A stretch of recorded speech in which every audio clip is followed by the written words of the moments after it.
ऐसे सोचा कि एक पाव भाजी वाला लड़का है यार, इसको मार दिया यार, अपनी ये पुलिस ने भी हल्के में ले लिया कि यार ठीक है, अपन इसको एक्सीडेंट दिखा देते। इनको पता नहीं था कि इतना बड़ा नासुर बन जाएगा। भाई बार बार हम पहले दिन से ये डिमांड कर रहे हैं कि दूध का दूध पानी का पानी तब होगा जब आप जयराज सिंह जडेजा के घर का पूरा सीसीटीवी फुटेज आधे घंटे का 1 घंटे का मीडिया को दे दीजिए। तो तुम जीरो एफआईआर भी दर्ज नहीं करे तो साफ साफ ये लोकतंत्र की हत्या है। और इसमें पुलिस की पूरी मिली भगत है इस केस में।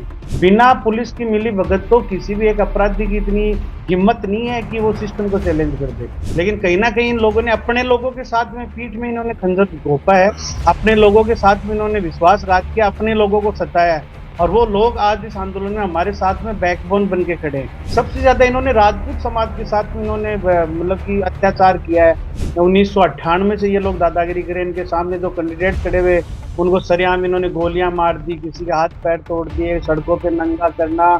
भारतीय जनता पार्टी और कांग्रेस दोनों के 25 विधायकों ने इसको लेके अमित शाह जी को और गृह मंत्रालय को चिट्ठियां लिखी है कि इस मामले की निष्पक्ष सीबीआई जांच हो। हालમાં સમગ્ર ગુજરાતમાં જે રીતે ગોંડલ ચર્ચાનો વિષય બન્યો છે, જેમાં ખાસ કરીને રાજકુમાર જાટનો કિસ્સો જે સૌથી ચર્ચિત મુદ્દો હાલમાં ગણાઈ રહ્યો છે, તેના કારણે રાજકારણમાં પણ ગરમાવો જોવા મળી રહ્યો છે અને તેને લઈને ગોંડલના પૂર્વ ધારાસભ્ય જયરાજસિંહ જાડેજા અને તેમના પુત્ર ગણેશ ગોંડલ ઉપર અનેક આરોપ લગાવવામાં આવી રહ્યા છે। ત્યારે બીજી બાજુ પોલીસ તંત્ર ઉપર પણ અનેક આરોપો જે છે તે રાજકુમાર જાટના પરિવાર દ્વારા લગાવવામાં આવ્યા છે, જેમાં રાજકુમાર જાટના પરિવાર એવું કહી રહ્યો છે કે અમારા દીકરાનું જે મૃત્યુ જે છે તેની એક્સિડન્ટના કારણે તેનું મૃત્યુ નથી થયું, પરંતુ તેની હત્યા ગણેશ ગોંડલ દ્વારા કરવામાં આવી છે। અને હવે આ સમગ્ર ઘટનાના પડઘા છે રાજસ્થાન સુધી પહોંચ્યા છે। રાજસ્થાનમાં જાટ સમાજ જે છે તેમાં ક્યાંક ને ક્યાંક આક્રોશ જોવા મળી રહ્યો છે। ત્યારે સમગ્ર માહોલ વિશે આપણી વાત કરવા માટે આપણી સાથે જોડાઈ ગયા છે एडवोकेट जयंत भाई मोड जी। कैसा कैसा माहौल है राजस्थान में अभी, जो गोंडल में जो भी घटना घटी है उससे उसका जो परिणाम राजस्थान में कैसा दिख रहा है? देखिए, पूरे राजस्थान के अधिकतर जो हमारे लोग हैं अप्रवासी भारतीय के रूप में पूरे देश और विदेश में वो लोग रहते हैं। पूरे अप्रवासियों में भी एक क्षुब्ध का माहौल है, चारों में सरकार के प्रति, सिस्टम के प्रति और जो पुलिस प्रशासन के प्रति चारों में आक्रोश का भाव है। राजस्थान में लगातार 27 दिन हो गए आज इस मूवमेंट के अंदर। लगातार हर जिले में चाहे छात्र आंदोलन को ले हो रहे हैं, कॉलेजों के अंदर भी स्टूडेंट्स कहीं हस्ताक्षर अभियान चल रहे हैं, कहीं पे वो लोग बाहर विरोध प्रदर्शन कर रहे हैं, कई जिला मुख्यालयों पर प्रदर्शन हो रहे हैं। अभी परसों भी राजस्थान के अंदर सबसे बड़ी यूनिवर्सिटी है राजस्थान विश्वविद्यालय, उसके पूर्व छात्र नेताओं ने और जो वर्तमान में जो छात्र संघ अध्यक्ष वगैरह हैं उन लोगों ने एक बहुत बड़ी आक्रोश सभा की थी।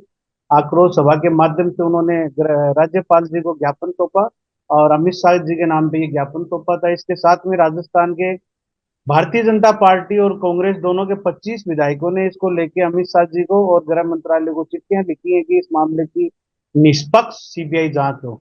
वहीं जो केंद्रीय राज्य मंत्री हैं भाजपा के अंदर भागीरथ चौधरी जी, उन्होंने भी इस मामले में अमित शाह जी को और प्रधानमंत्री जी को उन्होंने चिट्ठी लिखी है सीबीआई जांच के लिए। राजस्थान में पीएचडी मिनिस्टर हैं कन्हैयालाल चौधरी जी, उन्होंने भी चिट्ठी लिखे और सेंट्रल गवर्नमेंट का इस ओर ध्यान आकर्षण करने के लिए और सीबीआई जांच की मांग की है। इसी के साथ में राजस्थान की जो आरएलपी पार्टी है उभरती हुई क्षेत्रीय दल, उसके सुप्रीमो हनुमान बेनीवाल जी ने लोकसभा में मांग उठाई है। वही कांग्रेस के उम्मेदाराम बेनीवाल जी जो बाड़मेर जैसलमेर से सांसद है, उन्होंने भी लोकसभा में सवाल उठाया है, उन्होंने सीबीआई जांच की मांग की है। राजस्थान विधानसभा में विकास चौधरी किशनगढ़ के विधायक, जो एकदम यंग विधायक है, उन्होंने भी इस मामले को लेकर विधानसभा में सवाल लगाए। हाँ, तो जयंत भाई, अभी राजकुमार जाट के परिवार के लोग यही कह रहे हैं कि पुलिस तंत्र द्वारा जो भी सीसीटीवी फुटेज बाहर जो रखे हुए हैं उसमें पूरे सीसीटीवी फुटेज नहीं है, अधूरे सीसीटीवी फुटेज रखे गए हैं। मतलब उन पुलिस तंत्र पर आरोप लगाया है राजकुमार जाट के परिवार वालों ने। तो आपका क्या कहना है? देखिए, परिवार परिवार वाले तो पहले दिन से ही पूरे सिस्टम के अंदर, आप देखिए ना, ध्यान से देखेंगे तो जी। 3 तारीख को राजकुमार के पिताजी एफआईआर दर्ज करवाने के लिए जाते हैं रतन लाल जी की, मेरा बेटा गुम हो गया। और उसके साथ में जो धारा सभ्य है जयराज सिंह जी के पूर्व जो बेटे हैं गणेश ने मारपीट की है, उनके फार्म पे मारपीट हुई है। 3 तारीख को इनके एफआईआर दर्ज नहीं होना, 5 तारीख को डीजीपी, एसपी और इनके पास में वो जाते हैं, तो एसपी सिर्फ गुमशुदगी की रिपोर्ट दर्ज करते हैं। और जी फिर 6 और 7 तारीख को इनको गलत दिशा जूनागढ़ की तरफ इन्वेस्टिगेशन इनकी जाती है। वहीं 4 तारीख को इसी 60 किलोमीटर के परिधि में राजकोट के सिविल हॉस्पिटल में एक अज्ञात डेड बॉडी मिलती है। उस डेड जी बॉडी का ना तो पुलिस के जो व्हाट्सएप ग्रुप है उसमें अपडेट आता है कि भाई ये डेड बॉडी मिली है, ना ही ये लोग जो गुजरात मिसिंग पोर्टल है उस पर ये लोग अपडेट करते हैं। तो पूरे पूरे में केस में ये लग रहा है कि फिर 9 तारीख को ये लोग हेवियस स्कोप के लिए जब अहमदाबाद उच्च न्यायालय जाते हैं तो ये लोग पीछे से डेड बॉडी सौंपते हैं घर वालों को। 13 तारीख को पुलिस जब एकदम प्रेशर में आ जाती है तो बस एक्सीडेंट दिखाती है। फिर जितने सीसीटीवी फुटेज आए वो 14-14 सेकंड के आए। भाई बार बार हम पहले दिन से ये डिमांड कर रहे हैं कि दूध का दूध पानी का पानी तब होगा जब आप जयराज सिंह जडेजा के घर का पूरा सीसीटीवी फुटेज आधी घंटे का 1 घंटे का आप मीडिया को दे दीजिए। अब आप देखिए मीडिया के साथ में एसपी ने, पीआई ने और एसीपी ने, तीनों ने मीटिंग की है, मीडिया में प्रेस रिलीज दी है कि हम इसमें ये कर रहे हैं, ये वीडियो है। मतलब एज ए हाई कोर्ट के जजमेंट के हिसाब से इन्होंने जनता को और मीडिया को गुमराह करने के लिए इन्होंने एविडेंस फैक्ट ये जो पेश किए। हम जी बार बार पुलिस के तंत्र पे तो हम अंगुली इसलिए उठा रहे हैं कि भाई तुम लोग ये जो सीसीटीवी फुटेज दे रहे थे तो आप 60 किलोमीटर के एरिया में कम से कम 1000-1200 से ज्यादा सीसीटीवी फुटेज थे, तो आप ये 14-14 सेकंड के क्यों दे रहे हो? आप 15-15 मिनट के, 10-10 मिनट के, 5-5 मिनट के सीसीटीवी फुटेज दिखा देते। फिर पूरे प्रकरण के अंदर आप डेड बॉडी का 9 तारीख तक नहीं देना, एफआईआर दर्ज नहीं करना। बार बार पिता आरोप लगा रहा है कि भाई की मारपीट हुई है, तो तुम जीरो एफआईआर भी दर्ज नहीं करे, तो साफ साफ ये लोकतंत्र की हत्या है। और इसमें पुलिस की पूरी मूली मिली भगत है इस केस में। बिना पुलिस की मिली भगत तो किसी भी एक अपराधी की इतनी हिम्मत नहीं है कि वो सिस्टम को चैलेंज कर दे। और कहीं ना कहीं सबूतों के साथ में पूरा छेड़छाड़ हुई है। और इस पूरे केस को एक्सीडेंट करार देने के लिए पुलिस ने सारे के सारी मनगढ़ंत कहानी, जो फिल्मी कहानी पुलिस ने इसमें पेश की। जी। जी जयंत भाई, ये जो पूरी घटना घटी है उसमें केंद्र स्थान ऊपर जयराज सिंह जाडेजा और गणेश गोंडल का नाम है, तो उसके बारे उनके बारे में आप क्या कहना चाहते देखिए उनके बारे में मैं क्या कहूंगा, मेरे पास में जब से इस केस में लगा हुआ है, ये हो? बहुत ही आपको एक ऐसी बात बता रहा हूँ, गंभीर बात। इन्हीं के जी जो आसपास के जो लोग रहते हैं, इनकी टीम के जो लोग हैं, वो दिन भर इनके साथ में रहते हैं और शाम को मेरे को अननोन नंबरों से कॉल करते हैं। और वो लोग कहते हैं कि साहब आप है ना इस न्याय में आप ही लड़ाई लड़ने वाले पहले आदमी हो, तो आप इसमें लड़ाई लड़ रहे हो। इनके साथ में जो लोग हैं आस्तीन के सांप बोलते हैं हमारे यहाँ पे, वो दिन में इनके पास में रहते हैं, रात को हमें पूरी सूचना देते हैं। मेरे पास में अब तक 50 से ज्यादा ऐसे कॉल आ चुके हैं वहां से, गोंडल से, वरना तो मैं तो गोंडल से कोई संबंध ही नहीं है। कहाँ राजस्थान का, इधर हरियाणा बॉर्डर का मेरा जिला, कहाँ गुजरात के लास्ट बॉर्डर का गोंडल। लेकिन कहीं ना कहीं इन लोगों ने अपने लोगों के साथ में पीठ में इन्होंने खंजर घोंपा है, अपने लोगों के साथ में इन्होंने विश्वासघात किया, अपने लोगों को सताया है। और वो लोग आज इस आंदोलन में हमारे साथ में बैकबोन बन के खड़े हैं। सारे उन लोगों का कहना है कि इन लोगों की ये आज की बात नहीं है। इन लोगों ने तो मैडम ऐसे सोचा कि एक पाव भाजी वाला लड़का है, इसको मार दिया, और अपनी ये पुलिस ने भी हल्के में ले लिया कि यार ठीक है अपन इसको एक्सीडेंट दिखा देते। इनको पता नहीं था कि इतना बड़ा नासूर बन जाएगा। इन लोगों ने तो ऐसे करीबन दर्जनों केस ऐसे किए हैं। और इनके जो आस्तीन के साहब हमें फोन करते हैं कि साहब हमारे साथ भी इन्होंने ऐसा किया, हमारे साथ भी ऐसा किया। और अधिकतर फोन राजपूत समाज के लोगों के आ रहे हैं। अच्छा। राजपूत समाज के जो इनका खुद का समाज है, जो ये कह जी रहे हैं कि मैं राजपूत कम्युनिटी का लीडर है, सबसे ज्यादा इन्होंने राजपूत समाज के साथ में इन्होंने मतलब कि अत्याचार किया है। सबसे बड़े जो पाटीदार समाज, गुजरात का सबसे बड़ा पाटीदार समाज, जो व्यापार के अंदर हर चीज में अपना नाम रखता है, उन लोगों के साथ में भी इन्होंने अत्याचार किया है। और मैम अत्याचार तो रावण का ही नहीं चला, अत्याचार तो बड़े बड़े इस देश के अंदर इतने बड़े बड़े आए, आक्रांत आए, विदेशी आए, सिकंदर आया, कभी कोई आया, कभी औरंगजेब आया, उनकी दादागिरी नहीं चली। तो ये तो कुछ नहीं है, एक छोटे से हिस्से के हैं। ये बुलबुला है और ये बुलबुला जनता फोड़ देगी मैडम। और अभी जो मैं ताजेतर की बात करूं तो ताजेतर में एक ऐसा स्टेटमेंट आया दल में से कि जो 2027 में विधानसभा की इलेक्शंस आ रहे हैं उसमें गणेश गोंडल, जो गोंडल बैठक से वो फ्यूचर के एमएलए रहेंगे, ऐसा एक स्टेटमेंट बाहर आया है, उसके बारे में आपका क्या? बिल्कुल बिल्कुल, हमने देखा पाटीदार समाज के एक बच्चे के साथ में मारपीट की, और उन लोगों ने पूरे सारे जो लोगों ने इसके खुल के विरोध किया। तो इन लोगों ने देखिए ना, पहले दिन तो ये लोग श्रद्धांजलि सभा करवा रहे हैं कि हमें दुख है कि राजकुमार की मतलब आकस्मिक मौत हो गई। इस पे कुछ एक वकील और कुछ लोग इस पे राजनीति कर रहे हैं।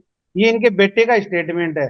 लेकिन उस स्टेटमेंट के बदले में लोग जब सड़कों पे आए तो इन लोगों ने अगले दिन मीटिंग की। वहां पे कोई ढोलरिया फोलरिया टाइप का सा एक कोई ढोल, क्या क्या तो नाम था, एक ढोलर, अल्पेश ढोलरिया जैसा एक नेता, इनका जो पगचम्पी करने वाला कह रहा था, मुंह बोला बेटा बता रहा था, वो बोल रहा था कि अगला गोंडल का विधायक ये गणेश होगा, इनके पिताजी कह रहे हैं। तो साफ साफ ये देखिए ना कि इतनी बड़ी जनता, इतने बड़े तादाद में पाटीदार समाज है और उनको ये खुलेआम चैलेंज कर रहे हैं। इनकी तो मेरे साथ जो संख्या ही 7-8 हजार ही होगी उस विधानसभा क्षेत्र में। तो ये साफ साफ दादागिरी है।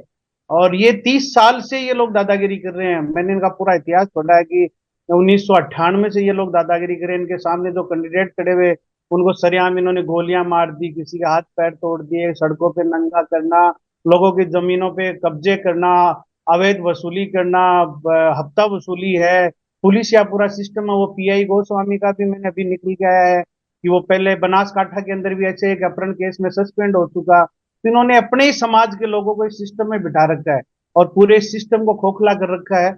और कुछ एक दो पुलिस वालों के परिजनों के मेरे पास में फोन आए कि हमारे पिताजी के साथ में जब पुलिस में थे तो उन्होंने थप्पड़ मारी, उनके साथ बदतमीजी की। लोगों के दिल में मैडम आक्रोश है और ये आक्रोश अब ज्वालामुखी लावा बन के फूटेगा। और इनके जो किले महल, जो आतंक का जो इनका ये जो सिस्टम बना रखा है, ये जरूर तहस नहस होगा। देश में और लोकतंत्र है और ये दादागिरी तो पहले राजा महाराजाओं की रजवाड़ों की नहीं चली, तो ये तो है ही क्या मैडम। जी, जी। और मेरा दूसरा प्रश्न ये है कि ये घटना के लिए आप गुजरात गवर्नमेंट के सामने क्या मांग रख रहे हैं? क्या मांग आपकी क्या है? देखिए, हम तो इस आपके माध्यम से गुजरात गवर्नमेंट से हम ये मांग करते हैं कि गुजरात गवर्नमेंट पूरे देश के अंदर गुड गवर्नमेंट का एक प्रतीक है। माननीय जो देश के यशस्वी प्रधानमंत्री नरेंद्र मोदी जी, जो अमित भाई, ये जो गृह मंत्री जी, पूरे देश के अंदर विकास का मॉडल पेश करते हैं। आज देश में सबसे ज्यादा यदि इकोनॉमिकली कोई साउंड स्टेट है जिसके बारे में चर्चा चलती है, वो गुजरात का नाम आता है। चाहे इंडस्ट्रियल डेवलपमेंट की बात करें, चाहे हम रोजगार की बात करें, चाहे लिविंग स्टैंडर्ड की बात करें, या सबसे ज्यादा की कोई औद्योगिक क्रांति जहाँ पे आई है, गुजरात का नाम है। अच्छे व्यापारियों में गुजरात का नाम है। अच्छी भाषा में बात करने वाले सभ्य जो लोगों के अंदर भी यदि बात आती है कि गुजराती बहुत ही अच्छे लोग हैं, गुजराती सिर्फ अपने बिजनेस से मतलब रखते हैं और कभी भी उलूट जुलूल बातें नहीं करते। और पूरे देश में गुजरातियों का, देश नहीं विदेश में भी गुजरात का एक मॉडल पेश किया गया कि गुजरात जैसा डेवलपमेंट हम इंडिया करेंगे। और उस गुजरात के अंदर यदि इस टाइप के बाहुबली वहां पे रहते हैं, इस टाइप के असामाजिक जो लोग हैं, जो समाज को तोड़ने की काम कर रहे हैं, जो समाज को डरा के जो राज कर रहे हैं, इनके खिलाफ पार्टी को डिसीजन लेना चाहिए। और गुजरात में तो लगातार भारतीय जनता पार्टी की सीटें आती रहती हैं। कोई बड़ी बात नहीं है, यदि इनको हटा के जेल में डालेंगे तो पाटीदार समाज को नेतृत्व दे दो, या राजपूत समाज में और भी अच्छे लीडर हैं उनको इनको लाना चाहिए और एक देश के अंदर एक मिसाल पैदा करनी चाहिए कि गुजरात में किसी ने हमारी पार्टी और बीजेपी के नाम से जिसने दादागिरी की, जैसे योगी जी ने पूरे देश के अंदर एक मिसाल कायम की है कि उन्होंने बुलडोजर बाबा के नाम से फेमस हुए। उन्होंने आतंक जो था बदमाशों का उनको खत्म किया, इन्होंने टेरर खत्म किया, इन्होंने जो बाहुबली है उनको खत्म किया। वैसे ही ऐसे बाहुबलियों को गुजरात से बाहर करना चाहिए। गुजरात एक सम्माननीय महात्मा गांधी जी की धरती है, सरदार वल्लभ भाई पटेल जी की धरती है, लौह पुरुष जी की धरती है, और इसके ऊपर इस प्रकार के लोग गुजरात को बदनाम कर रहे हैं। और गुजरात सरकार को इसके लिए कोई ठोस कदम उठा के और ऐसी कार्रवाई करनी चाहिए कि पूरे देश में मिसाल पेश हो। जी। और जयंत भाई, जी, आगे का राजस्थान में आपके जाट समाज का आगे का कार्यक्रम क्या रहे? देखिए मैम, ये आंदोलन किसी जाट समाज का नहीं है। इस आंदोलन के अंदर वो लोग शामिल हैं जो यूपीएससी का सपना लेके, जो किसी आरपीएससी का या किसी सरकारी विभाग में नौकरी का सपना लेके पढ़ाई कर रहे हैं। ये जी। आंदोलन उन लोगों का है जो छत्तीस बिरादरी के लोग जो देश और विदेश में रहते हैं। ये आंदोलन उन लोगों का है जो लोकतंत्र में विश्वास रखते हैं। ये आंदोलन उन लोगों का है जो संविधान में विश्वास रखते हैं। सारी की सारी छत्तीस बिरादरियां इस आंदोलन में जो जिनकी भूमिका है उस हिसाब से इस आंदोलन में लगे हुए हैं। कल कोर्ट के अंदर, माननीय उच्च न्यायालय के अंदर कल हमारा इस हियरिंग की फर्स्ट हियरिंग है, उसमें शायद कुछ अच्छा होगा। वरना हमारे लोग हैं जो सोशल, जो लोकतांत्रिक तरीके से, गांधीवादी तरीके से जो हमें आंदोलन का मूवमेंट है वो हमारा जारी रहेगा। और यदि नहीं हमें गांधीवादी तरीके से नहीं मिला तो फिर हम अलोकतांत्रिक तरीके से भी सरकार को झुकाने का फिर प्रयास करेंगे। जी। जी, धन्यवाद आपका Light24 ન્યૂઝ में જોઈન હોने के लिए। જી, જેવી રીતે વાત કરવામાં આવે તો રાજસ્થાનના એડવોકેટ જયંતભાઈ દ્વારા જણાવવામાં આવ્યું છે કે જો અમારી માંગ નહીં પૂરી કરવામાં આવે, જેવી રીતે રાજકુમાર જાટ જે છે તે પોલીસ દ્વારા એવું જણાવવામાં આવ્યું છે કે એક્સિડન્ટના કારણે તેમનું મૃત્યુ થઈ ચૂક્યું છે, પરંતુ તેમના અધૂરા પુરાવા જે છે તે બહાર આવ્યા છે। અધૂરા પુરાવાના આધારે પોલીસ એવું કહી રહી છે કે તેમની હત્યા નથી થઈ, પરંતુ એક્સિડન્ટ ના કારણે તેમનું મૃત્યુ થયું છે। અને બીજી બાજુ જો ગુજરાત સરકારની વાત કરવામાં આવે તો જયંતભાઈ દ્વારા પણ એવી માંગ ઉઠાવવામાં આવી છે કે તાત્કાલિક ધોરણે આ ઘટનાને લઈને સચોટ તપાસ થવી જોઈએ, કાયદેસરની કાર્યવાહી ચોક્કસથી થવી જોઈએ। હવે આ અંગે તમારું શું કહેવું છે ચોક્કસથી અમારા કોમેન્ટ બોક્સમાં જણાવજો, ને હજુ સુધી તમે જો Light24 ન્યૂઝને સબસ્ક્રાઇબ નથી કર્યું તો હાલ અત્યારે સબસ્ક્રાઇબ કરી દેજો।